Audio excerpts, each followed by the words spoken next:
Maintenant, on va faire un tour dans un tribunal encore, je crois. Oui, là on va retrouver un homme qui est désigné, comme ça existe aux États-Unis et un peu partout dans le monde, il est désigné pour être juré. Alors juré à un procès d'un homme accusé de meurtre et ce juré va découvrir qu'il est peut-être à l'origine de cet acte criminel. Alors, que va-t-il faire, un problème de conscience, se protéger ou se livrer? Voilà le résumé, le pitch du dernier film de Clint Eastwood, réalisateur, j'ai été regarder, qui est quasiment rendu à 45 films depuis Un frisson dans la nuit, des choses comme ça. Et aussi, même l'inspecteur Harry, il a fait le numéro 3 ou 4 d'inspecteur Harry. Et sans compter les films où il est devant la caméra. D'ailleurs, dans ces films, il est souvent devant et derrière, mais pas celui-là. Non, pas celui-là. Alors, je ne sais pas si vous vous souvenez, mais dans les années 60, un film avec un sujet similaire avait été tourné. C'était tourné par George Lautner. Et le film, c'était Le 7e juré. Ah ouais. Film dans lequel on retrouvait, je m'en souviens, Bernard Blier, qui, ayant tué sa femme, se retrouvait juré du procès où forcément c'est un innocent qui est accusé. Alors, aux États-Unis, on nous le rappelle bien dans le film, le verdict d'un juré populaire doit être donné à l'unanimité des jurés. Et là, dès que je rappelle ça, nous reviennent aussi des images d'un film en noir et blanc où on retrouvait Henry Fonda qui se battait pour que ce soit pas traité en quelques minutes le sort d'un jeune accusé peut-être innocent. C'était bien sûr 12 hommes en colère de Sidney Lumet qui avait été tourné lui un petit peu avant, en 1957. Mais revenons à ce deuxième juré, donc énième film de procès, alors avec les joutes musclées, un classique qu'on retrouve là, la procureure est une procureure, donc forcément à charge, et là un avocat commis d'office, et qui tous les deux, on les voit, tentent de convaincre un jury. D'ailleurs, il y a un montage qui est assez intéressant lors du moment des plaidoiries, c'est-à-dire qu'il y en a un qui dit, il y a une image qui dit oui, il est forcément coupable, l'autre il est forcément innocent. Donc on a vraiment juxtaposé, il s'est amusé à imbriquer les scènes plutôt que d'avoir les deux plaidoyers qui se suivent là. Il imbrique les plaidoyers, et c'est intéressant pour vraiment nous montrer deux positions complètement différentes, puisque le seul but du procureur comme de l'avocat, bien sûr, c'est pour l'un que l'accusé soit condamné, et pour l'autre qu'il soit innocenté. Alors, on entend, il y a que dans ces films-là, on l'entend plusieurs fois, les objections à votre honneur. Votre honneur, ça on l'entend en permanence. J'ai même vu, je crois qu'il y a des gens qui, ayant tellement vu de films de procès, lorsqu'ils se retrouvent dans un tribunal en France, en parlant au président, ils parlent de votre honneur, ce à quoi il répond, appelez-moi monsieur le président, ça suffit. Alors, on peut se poser la question de savoir qu'est-ce qui a poussé Clint Eastwood à nous refaire un film de procès. Est-ce pour renouveler un peu le genre? On peut dire que de ce côté-là, c'est d'une facture plutôt très, très classique.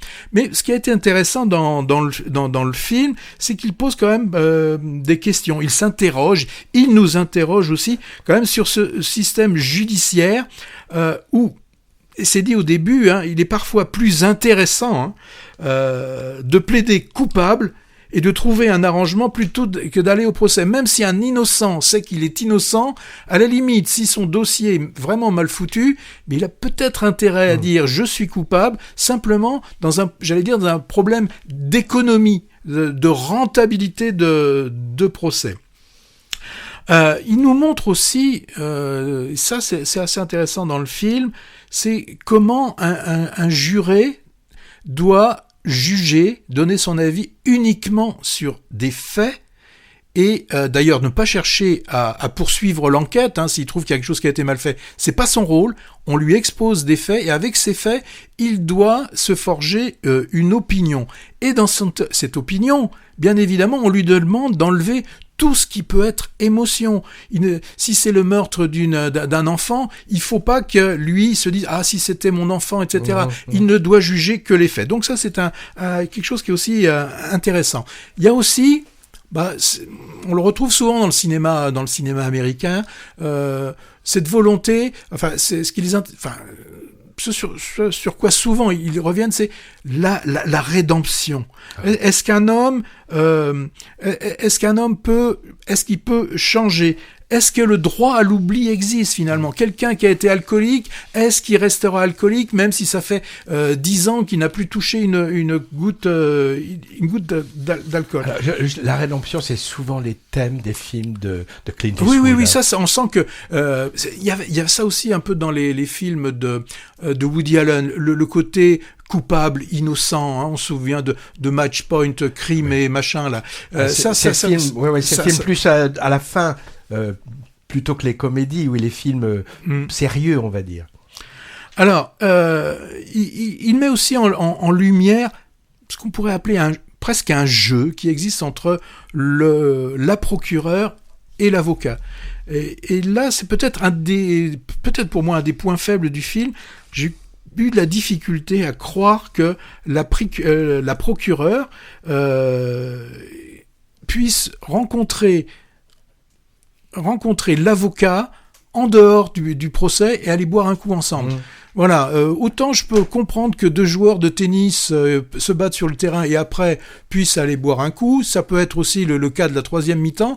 Là, j'avais un petit peu de difficulté. J'ai aussi petite difficulté avec le fait, justement, encore sur cette procureure, qui, parallèlement à son métier de procureur, est dans une séquence pour être élu procureur général de l'État, et donc, bien évidemment, elle va être intransigeante, elle montre là qu'elle est pour l'ordre, etc., etc. Donc il y a de la politique aussi. Voilà, il y a de la politique, ça m'a un petit peu gêné. L'interprétation aussi du personnage central de ce juré numéro 2, c'est Nicolas Hoult, un Anglais. C'est pas parce qu'il est un Anglais que j'en parle, mais c'est parce que j'ai trouvé son jeu un peu prévisible et il nous montre souvent des émotions et on le voit souvent je veux dire franchement, je le vois un peu trop larmoyé. Il y a une apparition intéressante, c'est celle de J.K. Simpson. Alors, J.K. Simpson, ça vous dit peut-être rien comme ça, mais si je vous dis un professeur féroce, intraitable dans un film, où on avait un certain Andrew qui rêvait d'être un des meilleurs batteurs de jazz, et le film c'était bien sûr Whiplash. On a aussi Kiefer Sutherland qui fait partie qui est là aussi. Il joue le rôle de l'avocat, mais l'avocat du juré, parce qu'à un moment donné le juré va voir son avocat pour lui demander conseil. En fait, le rôle de Sutherland sert simplement à expliquer un petit peu quelque chose. Donc il est très court, on a besoin de lui pendant 5 minutes. Voilà, donc j'ai trouvé ça un peu ridicule de faire venir... C'est le Kiefer Sutherland de 24 heures chrono? Oui, c'est lui, oui, c'est ça. Alors, je l'ai déjà dit, dans la forme, tout est très classique, photo, montage, son, tout est très très bien ficelé. Vous allez me dire, est-ce que c'est un problème? Bon, pour moi, non. Quand on a quand même une intrigue qui tient jusqu'au bout, on a des rebondissements vraiment auxquels on ne s'attend pas forcément. Ça nous change de tous ces scénarios où tout est attendu, prévisible et aussi inintéressant. Là, les presque 2 heures passent sans qu'à aucun moment... Et ça m'arrive, j'ai eu envie de regarder ma montre. Là, j'ai pas regardé ma montre. C'est bien. C'est bien, hein. Alors, c'est classique. Moi, du classique comme ça, j'en veux bien encore. Bon, Clint, encore un film? Encore un autre? Ça, on verra. Tu me donnes presque envie de le voir. Hein. Oui, non, moi je trouve que c'est un film intéressant à voir. Tant mieux si ce dernier opus du vieux Clint est regardable. S'il se termine comme ça...